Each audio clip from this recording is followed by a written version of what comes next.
آقای رئیسی خواهش می‌کنم پدرتو تو این شرایط شهامتشو داری میای تو این وضعیت بین مردم. بالاخره خدا شکر کنم، خدا شما اومدید، بالاخره شما هستید. خدا شکر. خیلی دوستتون دارم. قربان تو سیدی، منم سیدم به خاطر اینکه سیدا رو دوست دارم. ان شاء الله امام رضا نگهدارت باشه.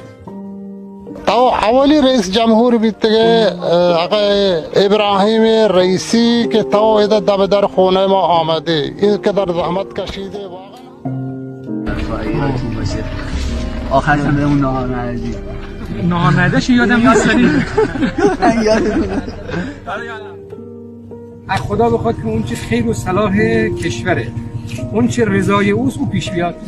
چون ما که نمیدونیم رضای خدا، هر چی رضای خداست ان شاءالله. سلامتی آقای رئیسی، سلامتی.